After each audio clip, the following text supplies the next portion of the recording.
Before we start actually diving into Shuriken, I want to show you something that's important. How to actually spawn a Shuriken component. What's even a component? Well, if you don't know, just in case you haven't watched the Unity Quick Start, a component is a set of data that you can attach to a game object inside Unity. So, in this case, this is the scene that I shared with you. And if I would click right here in the hierarchy and then create an empty object, you can see right there, that's just an empty game object. You can set this to be particles, right? I can reset the transform, and this transform is a component, right? This is a set of data that's telling this game object, hey, this is the position, this is the rotation, and this is the scale of this object. This component, the transform component, is essential for the particle system to work properly. You might not know why yet, but it's really important to have this be reset to 0 and just leave it like that for the time being, right? Then what you can do is click Add Component, and from there you can search for particle system. You can also search around it here, right? But why would we do that? Why would we go to effects and then particle system? And you can see all the different effects that there are: halo, lens flare, line renderer, particle system, force field, projector, trail renderer, visual effect, wind zone. Why? So, thing with this is that we are only gonna be using particle system. We could also use other things such as line renderer or trail renderer to create trails, right? But we can also create trails using the particle system. And also, particle system force field. This is a secondary component that needs a particle system to work, which is essentially you want to convert this object to be a force for your particles in the other objects, right? So for example, you would have a gravity field that would attract particles from all the other particle systems in your scene. That's it. You can just search for particle system here. And these are, just particle spawning, going everywhere without the shader. That's why you're seeing those being pink, right?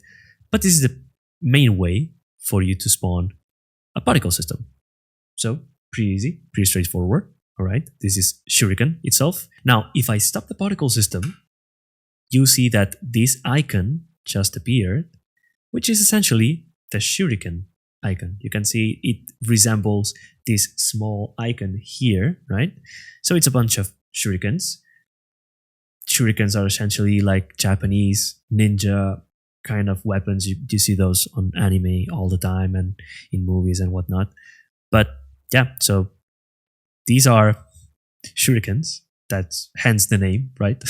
I just changed a bunch of random parameters here that you don't know anything about yet, but this next thing I'm going to be showing you is pretty important. So if you access the particle system component here at the right top corner of the screen, you'll see that there's an interrogation button, then 3 dots, vertical dots, and then this kind of like fader type of icon. It's super small, but it's just right there on top of Open Editor.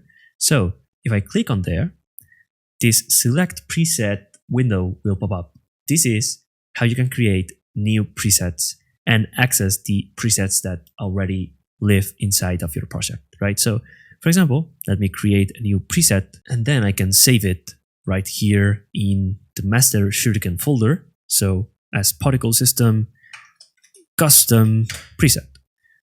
And that should be good to go. Right now, the particle system custom, it's right here. Now, if I right click on the hierarchy, then go to effects, particle system, you can see that those are like white dots floating away.